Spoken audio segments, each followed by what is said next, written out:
In my heart and mind, I always return to Atlantик-Aylendt Park.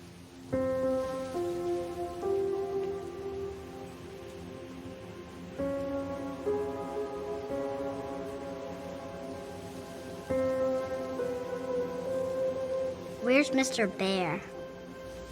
I haven't seen Mr. Bear, Callum.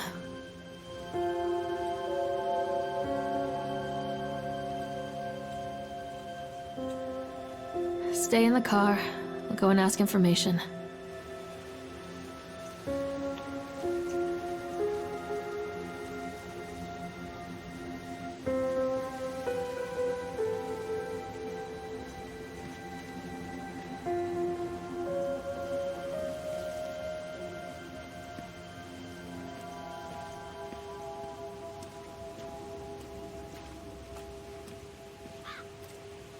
Attention, patrons. The park is now closed.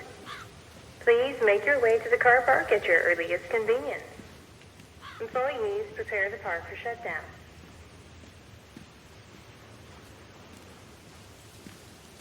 Callum was born the day this place opened. This is his favorite place in the world.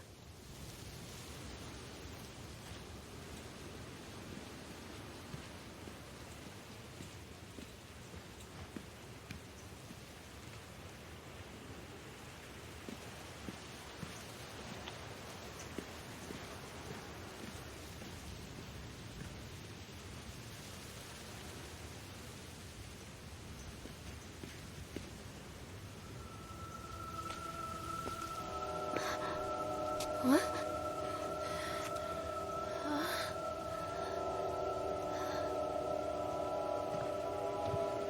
Hey, Lorraine. Lorraine. Don't blame yourself, Lorraine. People lose things all the time. Take a deep breath and think about the last place you saw your son's teddy bear. Hey, stop! I think your boy just ran into the park. I'll unlock the gates for you.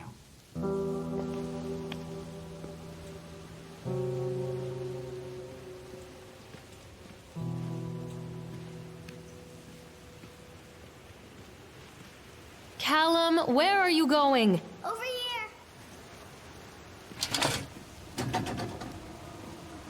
Callum, where are you going? Over here. There's something special about the entrance to an amusement park. A line drawn between the real world and the world of whimsy within. On this side, the apathy of our everyday lives. And on the other, anything we might dare to dream.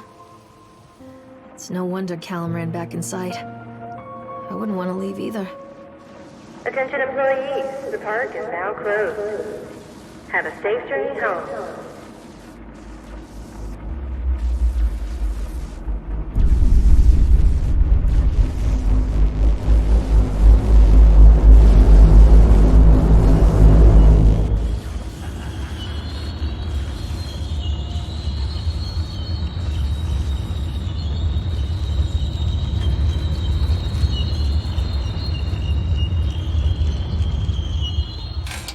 Oh God. The park. What happened here? It's easy to get lost here. Wait for Mommy!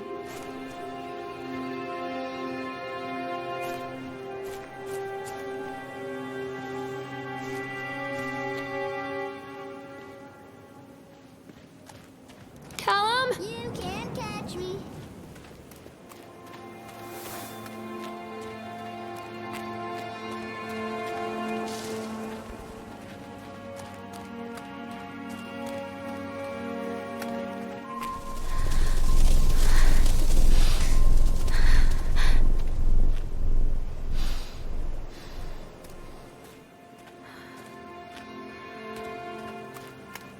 Where are you? This way.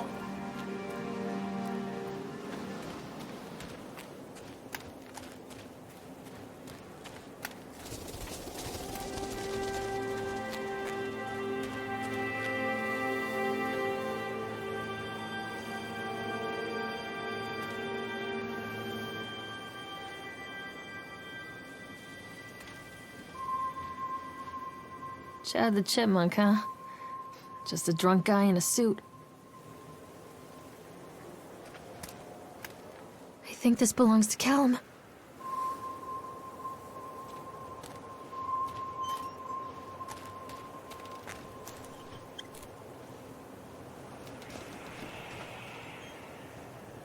What is this about?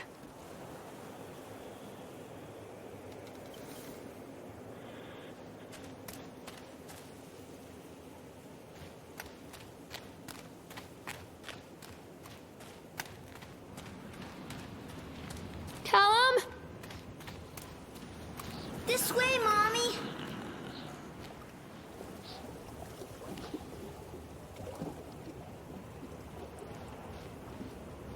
Callum, stay where you are!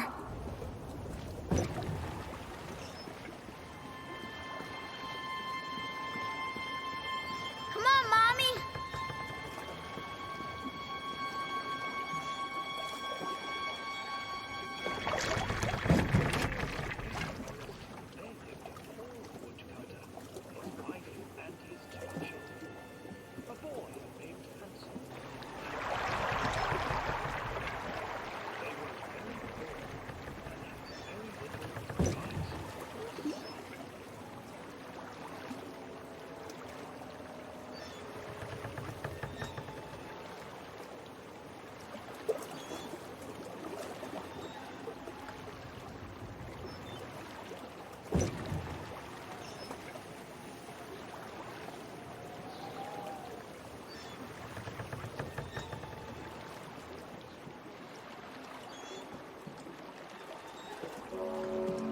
Near a great forest, there lived a poor woodcutter, his wife and his 2 children. A boy named Hansel and a girl named Gretel. They were very poor and had very little to bite or sup.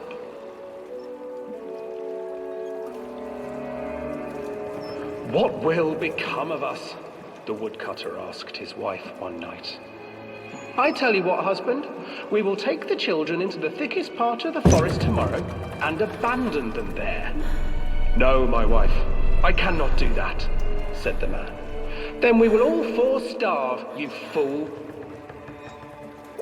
Hansel and Gretel overheard their parents talking, and Gretel began to weep. "Do not fret, Gretel," Hansel said. He crept out of the hut and gathered white stones from the ground to fill his pockets.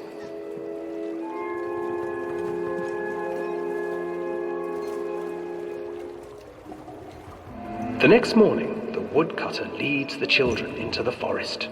Before they leave, their mother gives them a slice of bread and warns them that they will get no more food that day. Clever Hansel leaves a trail of white stones behind them as they pass into the woods. When their father leaves them, the children wait a while, then follow the trail back to their parents' house. After receiving a thorough scolding from their parents for getting lost in the woods, the children are sent to bed without any supper. Hansel tried to sneak out and collect more white stones, but found that the door was locked. "Tomorrow I will take them into the woods myself," the wife told the woodcutter. In the morning, their mother gave them a slice of bread and led them deep into the forest once again.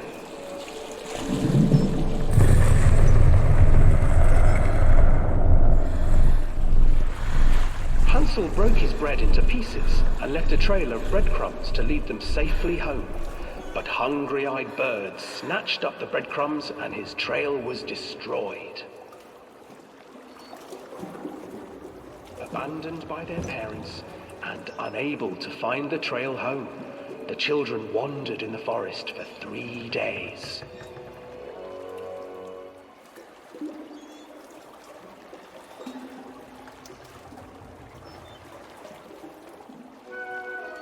The children stumbled into a clearing with an exceedingly strange house.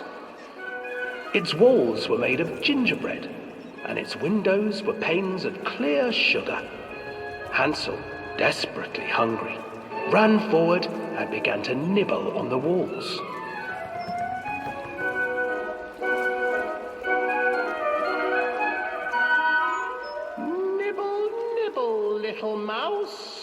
Who's nibbling at my house? An old woman emerged from the house, sniffing the air and peering around with cloudy eyes. Oh, you dear children, who brought you here? Just come in and stay with me. No harm will come to you. But Hansel and Gretel stayed back, for the old woman reminded them of their cruel mother. Callum, where did you Come, go? children, don't be afraid. I have something for you. The old woman offered them 2 enormous lollipops. The children took them and began to eat. You see, nothing to fear here. Come inside, the old woman urged, and the children, still licking their sweets, followed.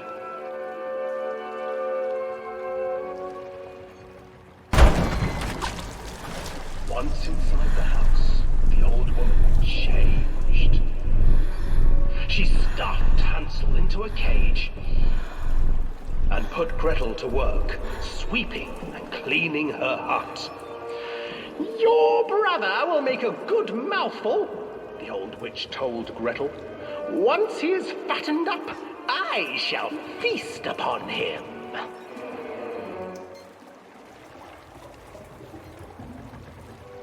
Time passed, and poor Hansel refused to eat, fearing the day that the witch would eat him. The witch, for her part, grew impatient. Today I will cook and eat your brother, Gretel. Climb inside and light the oven. But Gretel pretended not to understand. I do not know how.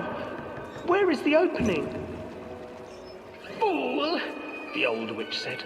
The opening is here. And she moved to show Gretel.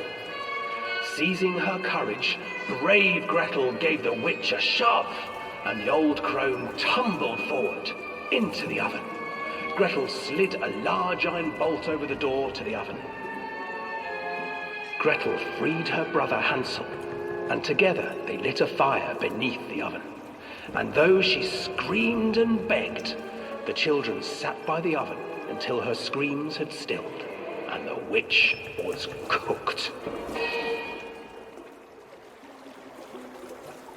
And then, because even children can't survive on sweets, they divided up the body of the old witch and ate her.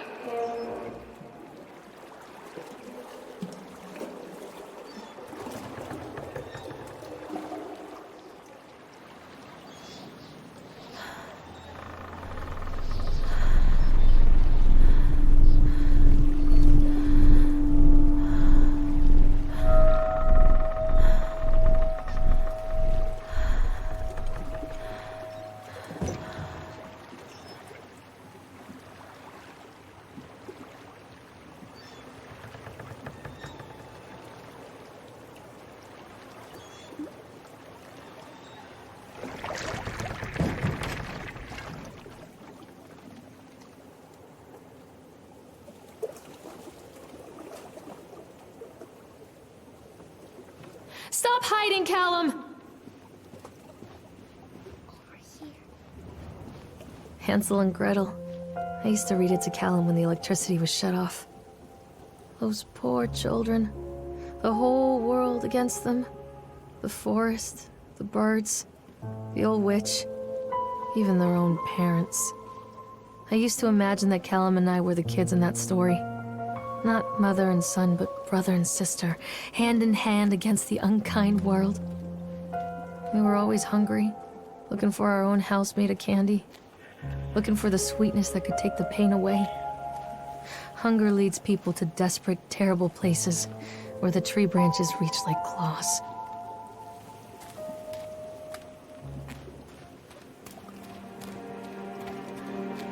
Callum! Follow the trail.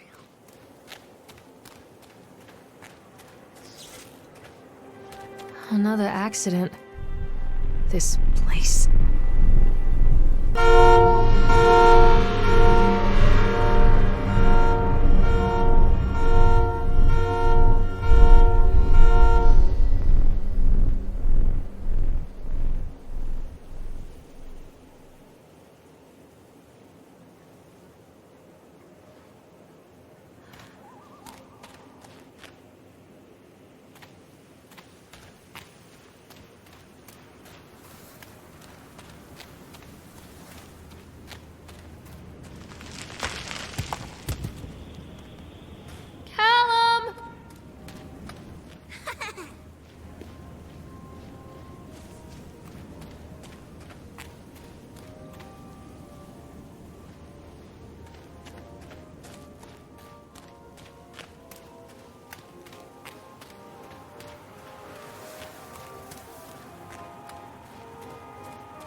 This old thing used to make the blood run to my head. Make me dizzy. The guy just snapped. Those poor kids.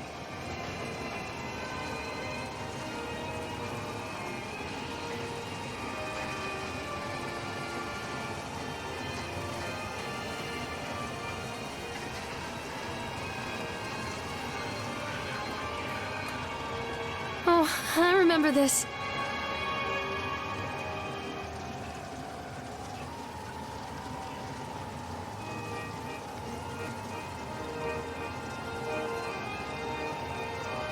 Callum, tell Mommy where you are. Treachery hides in thoughts. Treachery that lashes like a whip and scars our insides. The first time I saw Callum, my thoughts betrayed me. I looked down at this wrinkled, red, bawling thing and I thought, is that it? We build our world from expectations, and the world that I had built for Callum was no different. He was so real, so there, and so far from my expectations. And they shattered, and as they fell in pieces, that one treacherous thought became a new foundation. All of the love that we shared, all of the warmth and goodness that followed, built on a single, traitorous thought. Callum, stay where you are!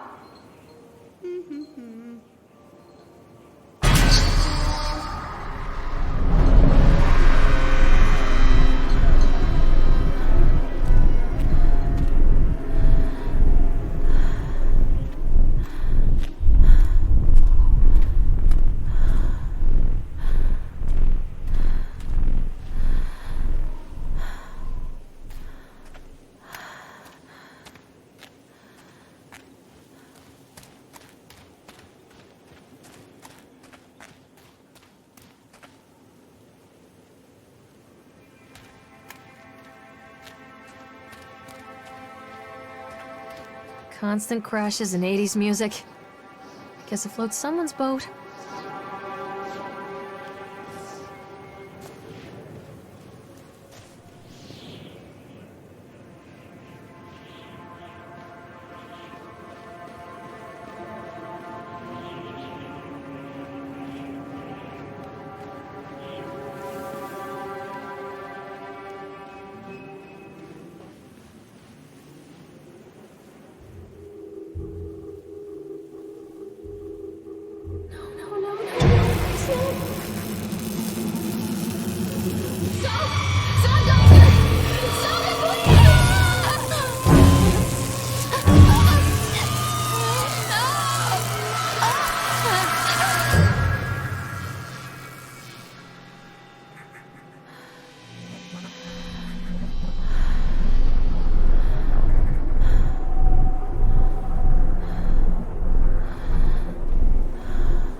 It's a matter of public record that I am a failure as a mother.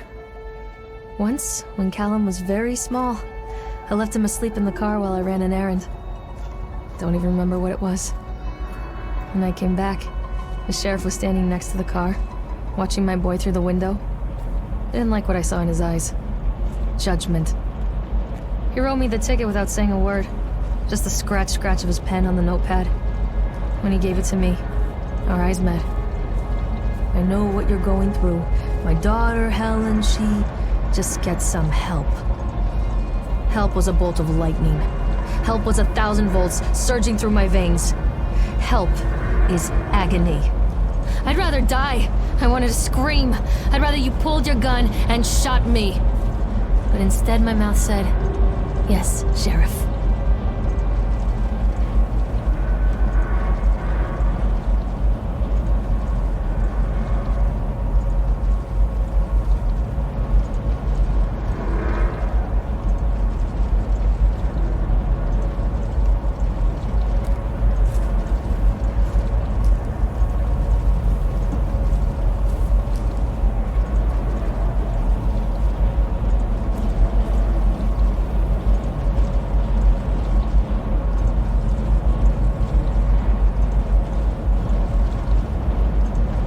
So they are going to close this place down.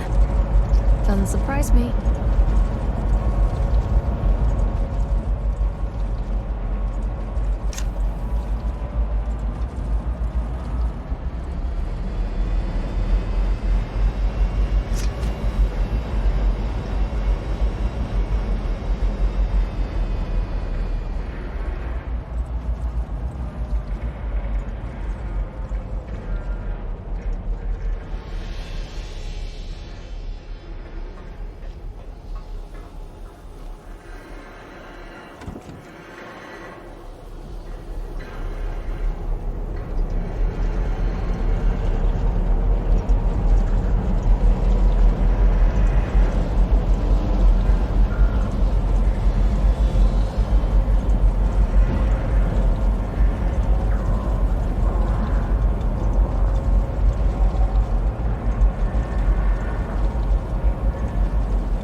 People come into your life for a reason. Dad used to say that before Mom ran off. After that, he mostly just drank. Things were different for Don and I. When we met, I was sweeping the floor at Susie's diner. He came in with some workers, but he didn't try to flirt or cop a feel like the others. He just ordered a coffee and sat there, watching me. When my shift was over, he offered to walk me home. I don't know how to describe that walk. We talked and laughed and eventually kissed. It felt like love. It felt like a fairy tale. I can't tell you if Callum was made that night or one of the ones that followed. But I think it has to be that night. That one perfect night. Don and I moved in together, but then, well, he died. According to the supervisor, his safety harness failed when he was working on the top of the Ferris wheel. Don was there one moment, and then gone. Sometimes people leave your life for no reason. I was 3 months pregnant with Callum. Fairy tale fucking over.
A lot of people idolize their children.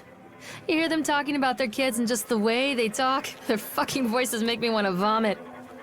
My angel likes to read, and little Johnny is so good on the piano. Fuck those people! You give up 9 months of your life carrying them, you traumatize yourself giving birth to them, and then you spend the rest of your life as their slave. Wiping asses, mopping up piss, feeding them. Little life-sucking monsters who take and take and take until... we all go insane. Any parent who pretends otherwise is just dishonest. That's called choice supportive bias. I am honest. Callum really grinds my gears, and he owes me everything.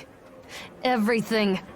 It'd serve the little fuck right if I just abandoned him.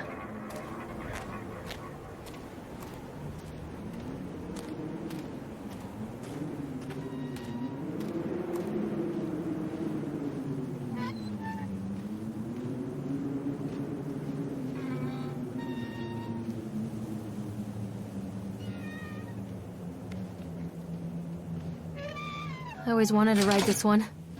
Never got around to do it before. Stay where you are!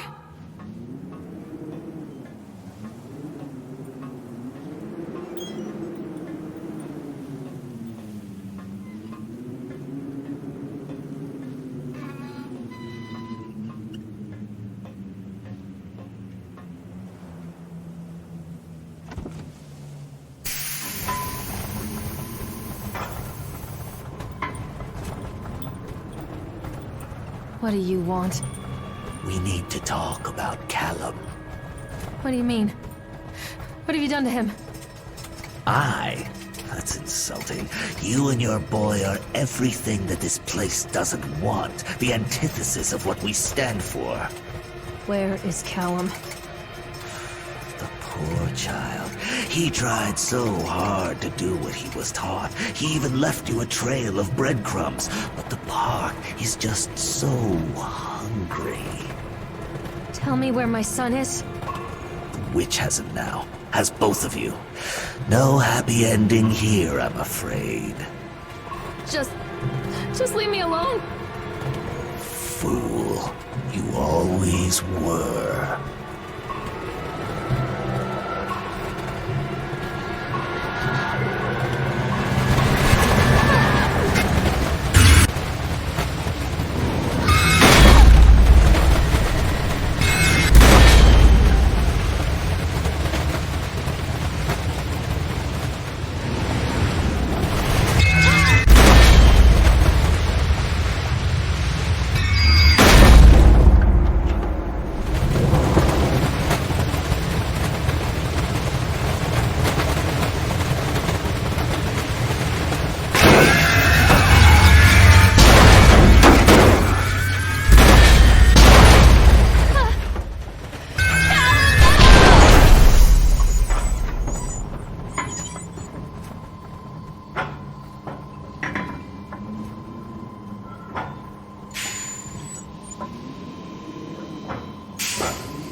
The witch awaits.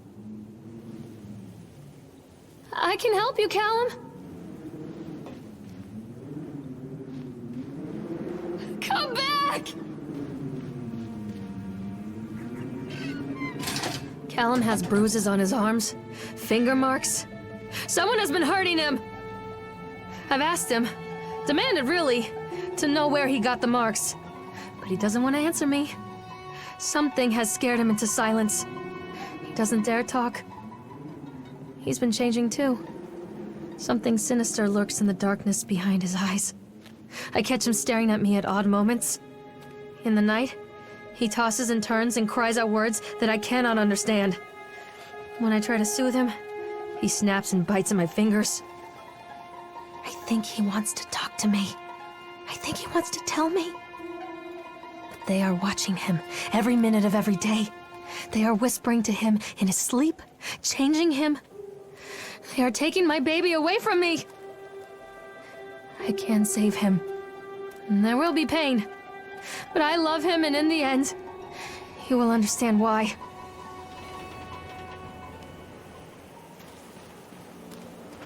I'm not playing anymore, Callum! Keep them away from me. Callum, where are you? Mommy, I'm scared.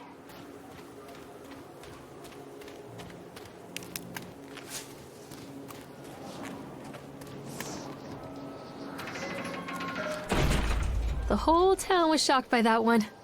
Never found out who did it.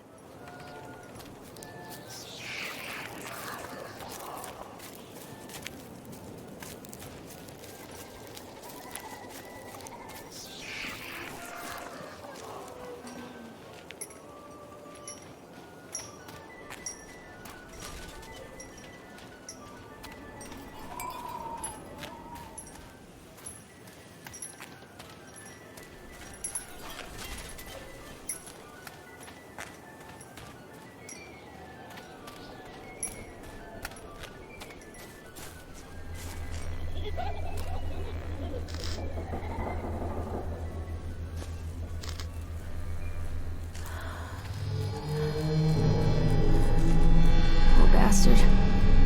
Who did this to him?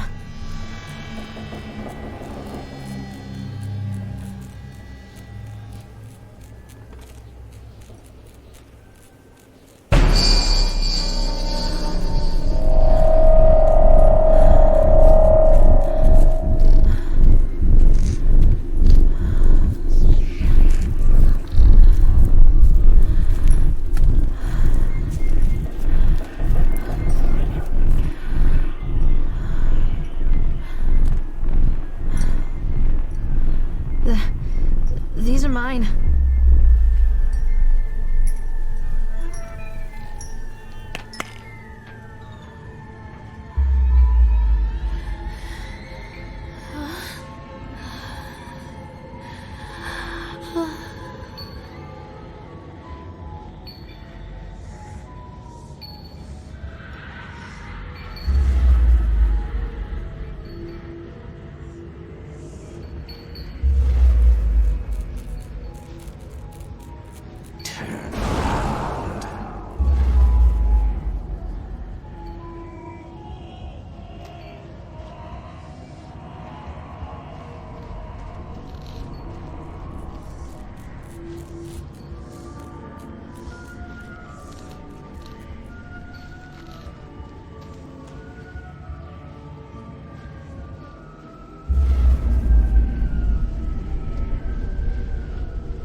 Don't touch me.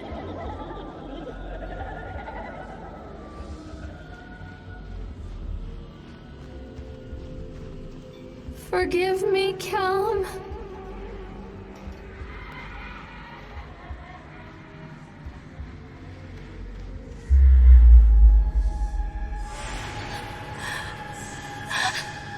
Oh, God, no.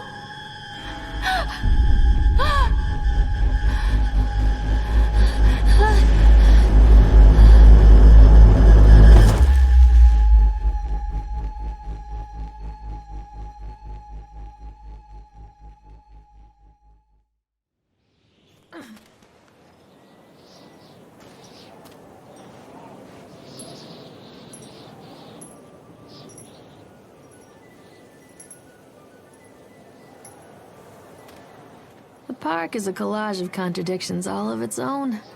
Millions of people die every year in car crashes, and the park has little cars designed specifically to simulate that action. Hear the children scream with joy.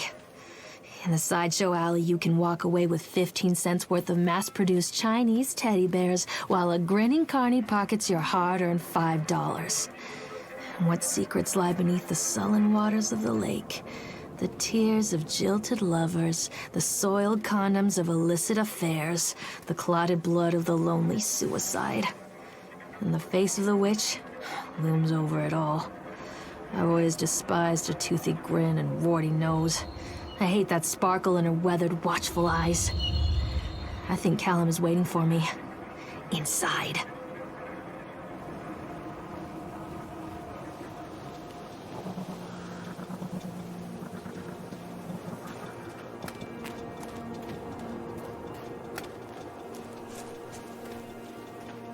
Callum?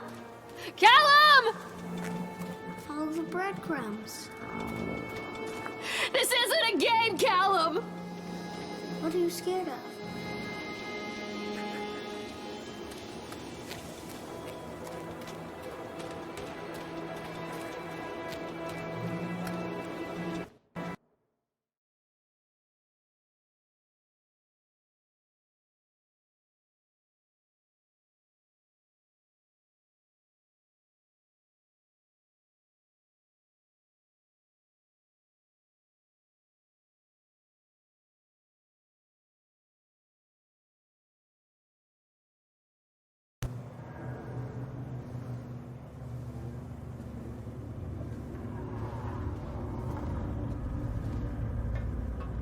What have you done with him?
After they let me out, they gave me Callum back and sent me home with a handful of breadcrumbs. Home, bittersweet home. I barely recognized it. Where there had been color and light, there were shadows and regrets. Where there had been warmth, there was a bone-deep coldness that never went away. I tried my hardest to keep the ghosts at bay. Don, watching from the dusty corners while I tried to teach his son to read.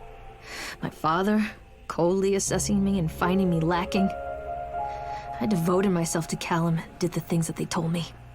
It will get better, they said. Every day will be a little better than the last. I'm in the woods now, lost and afraid. Things never got any better.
Who was that?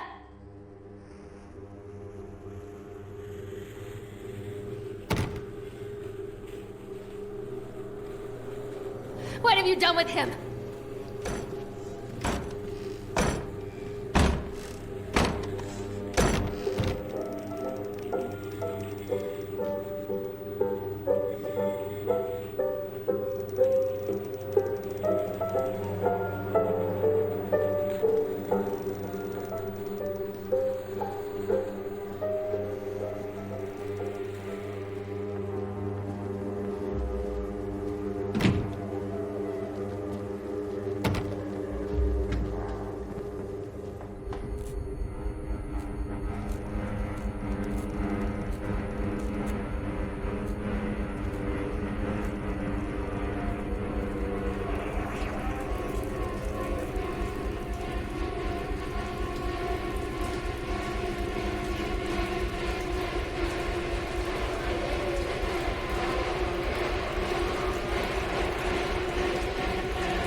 Stories are told again and again, and from their shape we build our understanding of the world.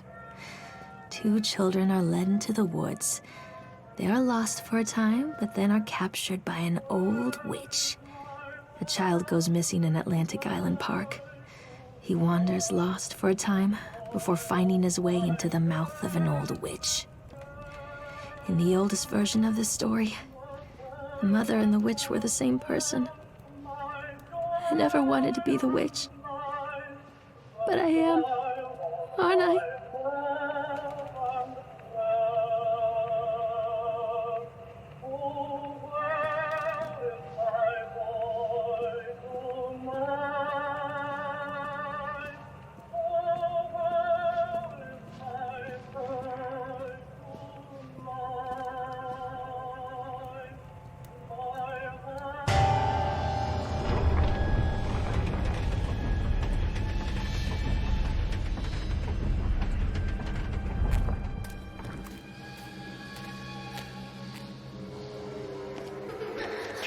Callum. Callum!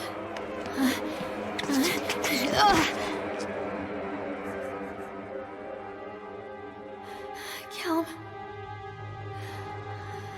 Callum. Callum!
Hey, Lorraine. Lorraine. Don't blame yourself, Lorraine. People lose things all the time.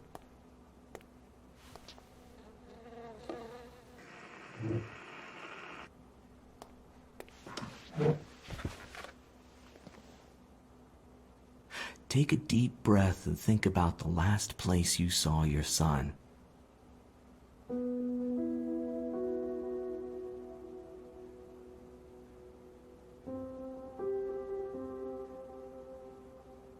In my heart and mind, I always return to Atlantик-Aylendt Park.